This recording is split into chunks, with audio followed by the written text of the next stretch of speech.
എന്നാലും എനിക്ക് ഇപ്പോഴും വിശ്വസിക്കാൻ പറ്റുന്നില്ലടി. അവള് കടമൊക്കെ തീർത്തു എന്ന് കേട്ടിട്ടേ. ആ ഞാനും ഞെട്ടിപ്പോയിന്നേ. അവളെനിക്ക് മുതലും പലിശയും കൂടി ഒരുമിച്ച് ഇങ്ങോട്ട് കൊണ്ടു തന്നപ്പാ. എനിക്ക് തോന്നണ അവക്കെങ്ങാനും ലോട്ടറി വല്ല അടിച്ചിട്ടുണ്ടാവോ? ഏയ് ലോട്ടറി ഒന്നും അടിച്ചിട്ടില്ലടി. ലോട്ടറി അടിച്ചിട്ടുണ്ടെങ്കിൽ ഞാൻ അറിയൂലേ? എന്റെ ബന്ധുക്കരിയല്ലേ അവള്, അറിഞ്ഞൂടെ? കൊച്ചച്ഛന്റെ മോളാ. അപ്പൊ ആരെങ്കിലും പറഞ്ഞാൽ അറിയൂലേ? ഇത് വേറെ ഏതോ വഴി പൈസ കിട്ടിയേക്കണാണ്, അതെനിക്ക് ഉറപ്പാണ്. ആ അതും ശരിയാണ്. എന്നാലും അവക്ക് എവിടെന്നാ പൈസ കിട്ടിയെന്ന് അറിയാണ്ട് എനിക്കൊരു സമാധാനം ഉണ്ടാവില്ല. നിനക്ക് പൈസ തരാൻ വന്നപ്പോ അവളോട് ചോദിക്കായിരുന്നില്ലേ എവിടെ നിന്ന് കിട്ടി പൈസ എന്ന്? ആ ഞാനതൊന്നും ചോദിക്കാനും പറയാനും ഒന്നും നിന്നില്ല. നമുക്ക് കിട്ടിയതും കൊണ്ടായി. ആ അവളുടെ കെട്ടിയോ മരിച്ചിട്ട് നീ പോയായിരുന്നാ? ഇല്ലെന്നേ, ഞാൻ പോയില്ല. അന്ന് എൻ്റെ ചേട്ടനൊന്ന് ലീവ് വന്നിരിക്കുന്ന ടൈമാണ്. അപ്പൊ പിന്നെ ഞങ്ങൾക്ക് കുറച്ച് യാത്രകളൊക്കെ ഉണ്ടായിരുന്നു, അതുകൊണ്ട് ഞാൻ പോയില്ല. ആ ഞാനും പോയില്ല. അന്നേ ബോംബെയിലേക്ക് ഒരു പെട്ടെന്നൊരു ആവശ്യത്തിന് എനിക്ക് പോകണ്ടെന്ന്, അതുകൊണ്ട് എനിക്കും പോകാൻ പറ്റിയില്ല. ശ്യാമള നാട്ടില് സ്ഥിരതാമസത്തിന് വന്നാന്ന് ആരോ പറഞ്ഞു കേട്ട്. അപ്പൊ ബോംബെയില് കടയൊക്കെ നിർത്തിയാ? ഓ അതൊക്കെ നിർത്തിയടി. അതെ, ബോംബെയിലാണെങ്കി ഇപ്പൊ തുണിക്കടയോ തുണിക്കടയാണ്, നിന്നിരിയാൻ പറ്റൂല, അത്രയും തുണിക്കടയാണ്. പിന്നെ ഇപ്പൊ എല്ലാ ബിസിനസ് ഓൺലൈൻ വഴിയല്ലേ, അതുകൊണ്ട് ഞങ്ങളിപ്പോ ഓൺലൈനിലൊരു സ്റ്റോർ തുടങ്ങാന്ന് വിചാരിച്ചിരിക്കുകയാണ്. അപ്പൊ ഒരു ഗ്രൂപ്പ് ഉണ്ടാക്കണ്ട്, അപ്പൊ അതിനകത്തോട് നിന്നെ ആഡ് ചെയ്യണ്ടിട്ടാ. ഓ ഇവളുടെ ഒരു ഗ്രൂപ്പ് സ്റ്റാറ്റസ് ട്രെയിൻ പോലെ ഇട്ട് ആൾക്കാരെ വെറുപ്പിക്കണ പോരാണ്ട് ഇപ്പൊ ഗ്രൂപ്പിലോട്ടും പിടിച്ചേറ്റാണ്.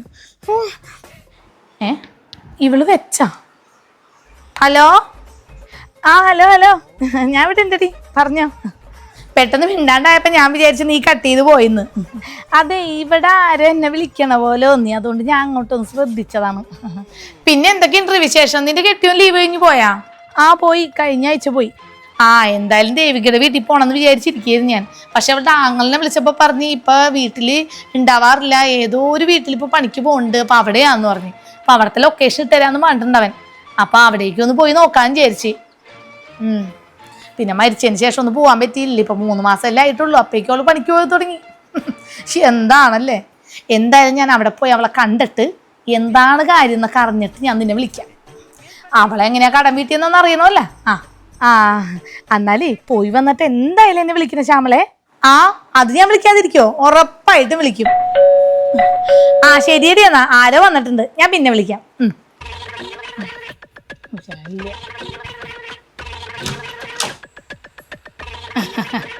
ആ തുളസി നീയാ? വാ വാ, കേറിയിരിക്കി, വാ. നീ കഴിഞ്ഞ ആഴ്ച എത്തിയല്ലേ? എന്നോട് റേഷൻ കടക്കാരൻ സുധാകരൻ പറഞ്ഞ്. ആ അവിടത്തെ എല്ലാം നിർത്തിയിട്ടാണല്ലേ ഇങ്ങോട്ട് പോന്നത്. അതാര് പറഞ്ഞ്? അതും സുധാകരൻ പറഞ്ഞ്. അവൻ റേഷൻ കട തുറന്നിരിക്കണ എന്റെ വിശേഷം പറയാനാണ്. ഇതിപ്പോ 4ാമത്തെ ആളാണ് എന്നോട് വന്ന് പറയണത് അവൻ പറഞ്ഞെന്ന്. ഏറെക്കുറെ സത്യം അതാണ്. ഞാനാണെങ്കിൽ ഇവിടെ വന്ന് പിറ്റേ ദിവസം തന്നെ റേഷൻ മേടിക്കാൻ പോയി. 2-3 മാസം അടുപ്പിച്ച് ഇല്ലാതിരുന്നല്ലേ, ഞാൻ പോയി മേടിച്ചിട്ട് കട്ടാവണ്ടല്ലാന്ന് ഓർത്ത്. അവിടെ ചെന്നപ്പോഴേ സുധാകരൻ എന്നോട് ഇങ്ങനെ കുറേ വിശേഷങ്ങൾ ഇങ്ങനെ പറഞ്ഞു. ഞാനും പറഞ്ഞു വിശേഷങ്ങളൊക്കെ. എനിക്കറിയോ ഇതൊക്കെ ആൾക്കാരോട് വിളമ്പാൻ വേണ്ടിയാണ് ഈ ചോദിച്ചു മനസ്സിലാക്കണത്. ഞാൻ വിചാരിച്ച സ്നേഹം കൊണ്ടാണെന്ന്. പണ്ടേ അവനൊരു ഉരുപ്പിരാണല്ലോ, അപ്പൊ ഞാനാണെങ്കിൽ വിശേഷവും പറഞ്ഞു. അറിയില്ലായിരുന്നു. അവനല്ലേ ഇവിടത്തെ വലിയ BBC, അവനോട് പോയി എല്ലാ കാര്യവും വേറെ ആരെങ്കിലും പറയോ നീ അല്ലാതെ? അമ്പോ എനിക്കറിയില്ലായിരുന്നടോ. എന്നാലും എന്റെ തുളസി, നീ അന്ന് എന്നെ രക്ഷിച്ചിട്ടാ. നീ അന്ന് വിളിച്ചു പറഞ്ഞില്ലായിരുന്നെങ്കിൽ ഞാൻ ദേവിക്ക് പൈസ കൊടുത്തേനെ. ആ എനിക്ക് തോന്നി നീ ചോദിച്ചാ കൊടുക്കൂന്ന്, അതാ ഞാൻ നിന്നോട് വിളിച്ചു പറഞ്ഞ കൊടുക്കരുന്ന്. ഞാനോ കൊടുത്തിട്ട് കിട്ടിയില്ല. ഇത് നീയും കൂടി ആ പടുക്കുഴിയിലോട്ട് വീഴണ്ടല്ലോ എന്ന് വിചാരിച്ചാ നിന്നോട് പറഞ്ഞ കൊടുക്കണ്ടെന്ന്. നീ എന്തും പറഞ്ഞ് വിട്ടവളാ. ഞാനന്ന് അവളോട് പറഞ്ഞേ ഞാനിവിടെ ഇല്ലെന്ന്. പിന്നെ കയ്യിലുണ്ടായിരുന്ന പൈസ ഒരു വീട് മേടിക്കാൻ അഡ്വാൻസും കൊടുത്തു അങ്ങോട്ട് പറഞ്ഞു. ഏത് വീട് എവിടാ? ഒന്നുമില്ല, വെറുതെ അങ്ങോട്ട് പറഞ്ഞു. 4 വീടുള്ള ഞാൻ ഇനിയൊരു വീട് മേടിക്കുന്നത് ഞാൻ മണ്ടിക്കളി അല്ലാണ്ട് വേറെ ആരും വിശ്വസിക്കൂല. ഇപ്പൊ തന്നെ 3 വീടിന്റെ വാടക കിട്ടിയിട്ട് തന്നെ അധികമാണ് നമുക്കിവിടെ. ആ അത് നന്നായി. ഞാൻ നാളെ അവളെ കാണാമെന്ന് പോവാന്ന് വിചാരിച്ചിരിക്കുകയായിരുന്നു. അവളുടെ കെട്ടിയോ മരിച്ചിട്ടും അങ്ങോട്ട് പോകാൻ പറ്റിയില്ല. അപ്പൊ വീട്ടിലോട്ട് ചെല്ലണ്ട, വേറൊരു വീട്ടിലായി ഇപ്പൊ പണിക്ക് പോകണം. അപ്പൊ രാവിലെ 6 മണിക്ക് അങ്ങനെ എന്തോ പോവും, പിന്നെ വൈകുന്നേരം 7 മണിക്ക് അങ്ങാണ്ടാ വന്നേന്ന്. അപ്പൊ എന്തായാലും അവിടെ ഒന്ന് പോയി കാണാന്ന് വിചാരിച്ചവളാ. അയ്യോ 2 ദിവസം കൊണ്ട് കഴിഞ്ഞിട്ടായിരുന്നെങ്കിൽ ഞാൻ വന്നേനെ. കുടുംബശ്രീയുടെ ഓണാഘോഷത്തിന്റെ മെയിൻ ഞാനാണ് എല്ലാം നടന്ന് ചെയ്യേണ്ടതേ, അതുകൊണ്ട് എനിക്ക് 2 ദിവസത്തേക്ക് ഇറങ്ങാൻ പറ്റൂല. അയ്യോ നീ എന്റെ കൂടെ വരണ്ട. നീ എന്റെ കൂടെ വന്നു കഴിഞ്ഞാൽ നമ്മ തമ്മിൽ കൂട്ടാന്ന് നമുക്ക് മനസ്സിലാവും. പിന്നെ അന്ന് പൈസ കൊടുക്കാഞ്ഞത് നീ പറഞ്ഞിട്ട് തന്നെയാണ് നമുക്ക് മനസ്സിലാവും. ആ അതും ശരിയാണ്, ഞാൻ അത്രയ്ക്ക് അങ്ങോട്ട് ആലോചിച്ചില്ല. നീ ഇവിടത്തേക്കായിട്ട് വന്നതാണോ? അല്ലല്ല, ഞാൻ കുടുംബശ്രീ കഴിഞ്ഞു തന്നെ വരവാണ്. അപ്പൊ നിന്നെയും കൂടി ഒന്ന് കണ്ടിട്ട് പോവാല്ലാന്ന് വിചാരിച്ച്. നിന്റെ കെട്ടിയോനില്ല ഇവിടെ? ഇല്ലില്ല, ചേട്ടൻ്റെ വീട്ടിൽ പോയേക്കാ. അപ്പോൾ അടുത്ത ആഴ്ച എനിക്ക് ഒന്നും കൂടി ബോംബെക്ക് പോകേണ്ട വരും. കുറച്ച് സാധനങ്ങൾ കൊണ്ടുവരാൻ്റെ. മോളെയും വിടാൻ പറ്റില്ല, അവൾ ഒറ്റക്ക് എങ്ങനെ വിടണേ. അപ്പോൾ അവൾ ഇവിടെ ഉണ്ടാവും, ചേട്ടനും ഉണ്ടാവും. പിന്നെ ചേട്ടൻ ആൻജിയോഗ്രാം കഴിഞ്ഞൊക്കെ ഇരിക്കണോണ്ട് പിന്നെ നമ്മൾ എവിടെ യാത്ര അങ്ങനെ വണ്ടിക്ക് അങ്ങനെ കൊണ്ടുപോകലില്ല. അപ്പോൾ എന്തായാലും അവിടുത്തെ വണ്ടി കയറി വരേണ്ടി വരും. കുറച്ച് സാധനങ്ങളുള്ളൂ, TV, ഫ്രിഡ്ജ്, അലമാരി, തുണികളൊക്കെ എല്ലാം കൂടി കൊണ്ടുവരാൻ പറ്റാത്തതുകൊണ്ട് വണ്ടി കയറ്റി വിടാന്ന് വിചാരിച്ചു. ആ വണ്ടിയിൽ ഞാൻ കയറി പോന്നാൽ മതിയല്ല. അറിയുന്ന ഒരു ചെറുക്കനാണ് വണ്ടി ഓടിക്കണത്. ബോംബെയിൽ നമ്മുടെ കടയിൽ നിന്നിരുന്നാണ് അവൻ. അവനുണ്ട് അവൻ്റെ ഭാര്യയും കൊച്ചുണ്ട് അവിടെ. അപ്പോൾ അവർക്ക് നാട്ടിലോട്ട് വന്നെ. അപ്പം ഞാനും കൂടി ആവുമ്പോൾ കുഴപ്പമില്ലല്ലോ. എന്നാ ശരി, ഞാൻ ഇറങ്ങത്തേട്ടാ. പിന്നെ ഒരു ദിവസം വിശദമായിട്ട് ഇങ്ങോട്ട് ഇറങ്ങാം. ഇന്നിപ്പോൾ സമയം പോയി. ഇവിടെ ജോലിക്ക് പെണ്ണ് വന്നിട്ടില്ല കേട്ടോ, അതുകൊണ്ടാണ് ചായ ഒന്നും ഞാൻ എടുക്കാഞ്ഞതേ. ചായ ഒന്നും വേണ്ട, ഞാൻ അവിടെ നിന്ന് കുടുംബശ്രീയിൽ നിന്ന് കുടിച്ചിട്ടാണ് ഇറങ്ങിയത്. അല്ലെങ്കിൽ ഇവിടെ വന്നാൽ ഒന്നും വെള്ളം കാലം കിട്ടില്ല, നമുക്ക് അറിഞ്ഞൂടെ. എന്നാ ശരി, വിളക്ക് വെക്കാൻ നേരമായി. പൂവൊക്കെ പറിച്ച് തളിച്ച് വെക്കണം. ശരി എന്നാ. ഓ, നേരം പോയി. വിളക്ക് കത്തിക്കാൻ നേരത്ത് കയറി വരും ശല്യങ്ങൾ. 4ാമത്തെ വീട് ഇത് തന്നെ. ദേവിക അവിടെ കണ്ടല്ല. ദേവികേ, ഞാനാണ്. ചേച്ചി ഇപ്പം വരാട്ടാ. രാവിലെ തന്നെ നല്ല തിരക്ക് പിടിച്ച പണിയിലാണല്ലോ. അങ്ങനെയൊന്നുമില്ല. എങ്ങനെ ഈ വീട് മനസ്സിലായി? അത് നിന്റെ ആങ്ങളെ ചെറുക്കൻ പറഞ്ഞു തന്ന്. അവൻ പറഞ്ഞ് ഇവിടെയാണ് പണിക്ക് വന്നത് ഇപ്പാന്ന്. പിന്നെ വൈകിട്ട് ഒരുപാട് വൈകിയാണ് വീട്ടിലോട്ട് തിരിച്ചെത്തണമെന്നും പറഞ്ഞ്. അതാ പിന്നെ ഞാൻ ഇങ്ങോട്ട് വന്നത് കാണാനായിട്ട്. നിന്റെ ഭർത്താവ് മരിച്ചത് ഞാൻ അറിഞ്ഞായിരുന്നു. അന്ന് ഞാനിവിടെ ഉണ്ടായിരുന്നില്ല, ബോംബെ പോയൊക്കെയായിരുന്നു. അത് കഴിഞ്ഞ് ഇപ്പോഴാണ് ഇങ്ങോട്ട് എത്തിയതേ. നീ അന്ന് എന്നോട് ഒരു 30,000 രൂപ കടമായിട്ട് ചോദിച്ചിരുന്നില്ലേ? അതിപ്പോൾ റെഡി ആയിട്ടുണ്ട് കേട്ടാ. എപ്പോൾ വേണമെന്ന് വെച്ചാൽ ചോദിച്ചോ. വേണ്ടേച്ചി, പൈസ ഒന്നും വേണ്ട. കൊടുക്കാനുള്ള ചെറിയ കടങ്ങളൊക്കെ ഞാൻ വീട്ടി. അത് പറഞ്ഞപ്പോഴാണ് ഞാനൊരു കാര്യം ആലോചിച്ചത്. നീ ഭദ്ര ചേച്ചിയുടെ തുളസി ചേച്ചിയുടെയൊക്കെ പൈസ തിരിച്ചു കൊടുത്തല്ലേ? കൊടുത്തു ചേച്ചി. അല്ല ദേവികെ, അന്ന് ഒരു ഗതിയും പരഗതി ഇല്ലാണ്ടാണല്ലോ നീ എന്നോട് ഒന്ന് പൈസ ചോദിച്ചത്. അപ്പം എനിക്ക് തരാനും പറ്റിയില്ല. അപ്പം നീ എങ്ങനെ കൊടുത്തത്? ഞാനൊന്ന് വന്നപ്പോൾ പറഞ്ഞിരുന്നില്ലേ ഒരു കടയിൽ ജോലി കിട്ടിയ കാര്യം. കടയിൽ നിന്ന് പൈസ ഇതൊക്കെ തീർത്ത് കടം. അപ്പം അത്ര പേരുത്ത് പൈസ കിട്ടുമോ കടയിലൊക്കെ നിന്നാ? അല്ല ചേച്ചി, 2 ആഴ്ചയേ പോയുള്ളൂ. പിന്നെ ഇവിടെ മുതലാളിയുടെ അമ്മനെ നോക്കാൻ വേണ്ടി ഞാനിവിടെ വന്ന്. പാവം അമ്മയാണ്, കിടന്ന കിടപ്പാണ്. അപ്പോൾ ആ ചേച്ചിക്ക് ജോലിയുണ്ട്, മുതലാളിയുടെ ഭാര്യയ്ക്ക്. അപ്പോൾ പുള്ളിക്കാരി പോവും. അപ്പോൾ അമ്മനെയൊക്കെ നോക്കണം ഞാനാണ്. ഞാൻ എല്ലാ കാര്യവും ആ അമ്മനോട് പറയുമായിരുന്നു. അപ്പം അമ്മ പറഞ്ഞു മോനോട്. എന്നിട്ട് എനിക്ക് കുറച്ച് പൈസ തന്നു. അപ്പോൾ ഇത്തിരി ഞാൻ കൊടുത്താൽ മതി. അവർക്ക് വലിയ കുഴപ്പമില്ലാത്ത ആൾക്കാരാണ്. എന്നാൽ പിന്നെ ഇനി അവരെ സോപ്പിട്ട് തന്നെ അങ്ങോട്ട് നിന്നോ. അപ്പം അവർ ഇടക്കിടക്ക് പൈസ മേടിക്കാമല്ല. അവരെ സോപ്പിട്ട് നിൽക്കേണ്ട ആവശ്യമൊന്നുമില്ല ചേച്ചി. ആ അമ്മ ശരിക്കും എന്നെ മോളെപ്പോലെ എന്നെ കാണണേ. അതുകൊണ്ട് എല്ലാത്തിനും ഇപ്പം എന്നെ സഹായിക്കാറുണ്ട്. ഒരു കണക്കിന് നോക്കിയാൽ അവൻ മരിച്ചുകൊണ്ട് നിനക്ക് ലാഭമേ ഉള്ളൂ. കാരണം നിനക്കൊരു നല്ല കല്യാണമൊക്കെ കഴിച്ച് ഇനി ജീവിക്കാമല്ലോ. നീ ചെറുപ്പമല്ലേ? ഇല്ല ചേച്ചി, മക്കൾക്ക് വേണ്ടി ജീവിക്കാമെന്നാണ് ഞാൻ വിചാരിച്ചിരിക്കുന്നത്. പിന്നെ ചേട്ടൻ മരിച്ചു കഴിഞ്ഞ് 1 മാസം കഴിഞ്ഞപ്പോൾ തുടങ്ങി കുറേ ആലോചന കൊണ്ട് ഓരോരുത്തർ വരുന്നതാണ്. പക്ഷെ എനിക്ക് താല്പര്യമില്ലാത്തതുകൊണ്ടാണ്.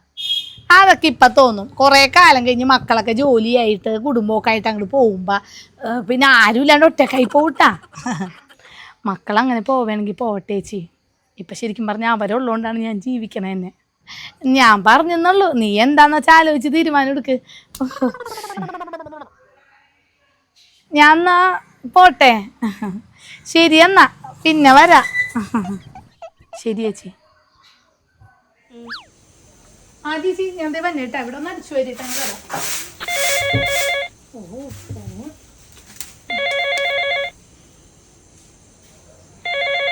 ചേച്ചിയാണല്ലോ. ഹലോ, എന്താ ചേച്ചി? എടി, നീ അറിഞ്ഞ ശ്യാമള ചേച്ചിയുടെ കാര്യം? എന്ത് കാര്യം? എടി, അവള് ബോംബെയിൽ നിന്ന് വന്ന വഴിയേ ഒരു വലിയ അപകടം പറ്റിയെന്ന്. ഇപ്പോൾ കിടന്ന കിടപ്പാന്നാണ് കേൾക്കണത്. നാട്ടിലേക്ക് കൊണ്ടുവന്നു എന്നാണ് പറഞ്ഞത്. അവളുടെ ഭർത്താവ് എന്നെ വിളിച്ചിരുന്നു. ആരെങ്കിലും ഒന്ന് നോക്കാൻ കിട്ടുമോ എന്ന് ചോദിച്ചിട്ടുണ്ട്. നിനക്കാരെങ്കിലും ഒന്ന് പരിചയം ഉണ്ടെങ്കിൽ ഒന്ന് അറേഞ്ച് ചെയ്ത് കൊടുക്ക്. അയ്യോ, ഞാൻ അറിഞ്ഞില്ല ചേച്ചി. ഞാൻ എന്തായാലും ആരെങ്കിലും നോക്കാം. നോക്ക് നോക്ക്. എനിക്ക് പോകാനുള്ള സമയമൊന്നും കിട്ടിയില്ല. പിന്നെ അവിടെ പോയിട്ട് കിടപ്പല്ലേ, പിന്നെ എന്ത് കാണാനാണ്.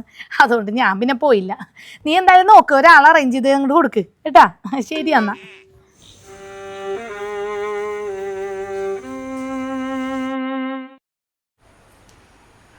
ആരുമില്ലേ ഇവിടെ? ദേവികേണ്ടി വാ. മോളെ, അമ്മക്ക് എങ്ങനെയുണ്ട് ഇപ്പോ? ഒന്നും പറയാനില്ല ആൻറ്റി. അമ്മ അവിടെ ഉണ്ട്, കിടന്നടപ്പാണ്. ആൻറ്റി അങ്ങോട്ട് വയ്ക്കൂ.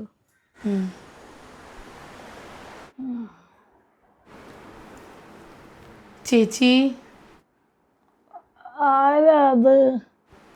ദേവികയാണ് ചേച്ചി, മനസ്സിലായോ? മനസ്സിലാവും ദേവികെ, എനിക്ക് എണീക്കാനാണ് പറ്റാത്തത്. ഞാൻ ഇന്നലെയാണ് ചേച്ചി അറിഞ്ഞത്. എന്നോട് ഭദ്ര ചേച്ചി വിളിച്ചു പറഞ്ഞ്. എനിക്കിതെല്ലാം ദൈവം തന്ന ശിക്ഷയാണ് ദേവികെ. ഞാൻ എല്ലാവരെയും എപ്പോഴും ദ്രോഹിച്ചിട്ടേ ഉള്ളൂ. അയ്യോ, അങ്ങനെയൊന്നും പറയല്ലേ ചേച്ചി, ഇതൊക്കെ ഓക്കെ ആവും. ചേച്ചി പണ്ടത്തെ പോലെ എന്നെ എഴുന്നേറ്റ് നടക്കും. നിന്നെ ഞാൻ പറ്റിച്ചിട്ടുണ്ട്. അന്ന് നിനക്ക് പൈസ തരാമെന്നും പറഞ്ഞ് നിന്നെ വിളിച്ചു വരുത്തിയില്ലേ? അന്ന് ഞാൻ പെരുമ്പാവൂരൊന്നും പോയില്ല. അന്ന് ഞാൻ ഈ വീട്ടിൽ തന്നെ ഉണ്ടായിരുന്നു. അതെനിക്കറിയാം ചേച്ചി. ഞാനിവിടെ വന്നപ്പോൾ ചേച്ചി റൂമിലിരിക്കണേ ഞാൻ ജനലിലൂടെ കണ്ടതാണ്. എന്നോട് ക്ഷമിക്ക് ദേവികെ.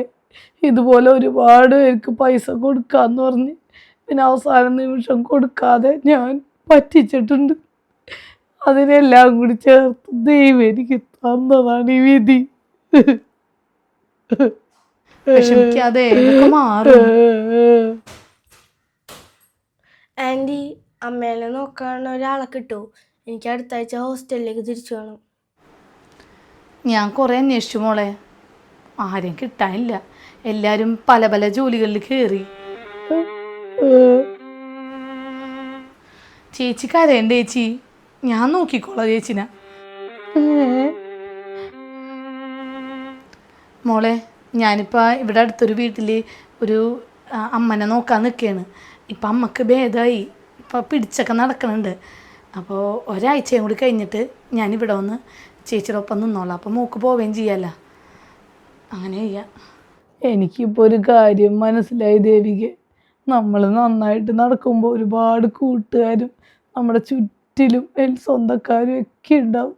പക്ഷെ നമുക്കൊരു വീഴ്ച പറ്റിയ നമ്മുടെ കൂടെ ആരും ഉണ്ടാവില്ല. നിന്റെ നല്ല മനസ്സാണ് ദേവികെ എന്നെ സഹായിക്കാന്ന് പറഞ്ഞത്. ചേച്ചി, നന്ദിയൊന്നും വേണ്ട. ഇത് എൻ്റെ കടമ തന്നെയാണ്. ഞാൻ നോക്കണം ചേച്ചിനെ. എനിക്കതിന് ഒരു വിഷമവും ഇല്ല. പിന്നെ നമ്മുടെ മോശ സമയത്ത് ആരാ നമ്മളെ സഹായിക്കാൻ പറ്റുന്നതെന്ന് നമുക്കറിയാൻ പറ്റില്ല ചേച്ചി. ദേവിക പറഞ്ഞത് നേരാണ്. നമ്മൾ ഒരിക്കലും പ്രതീക്ഷിക്കാത്ത ആളായിരിക്കും നമ്മളെ സഹായിക്കണത്. ഇപ്പോൾ ഇവിടെ ദേവിക എന്നെ സഹായിച്ച പോലെ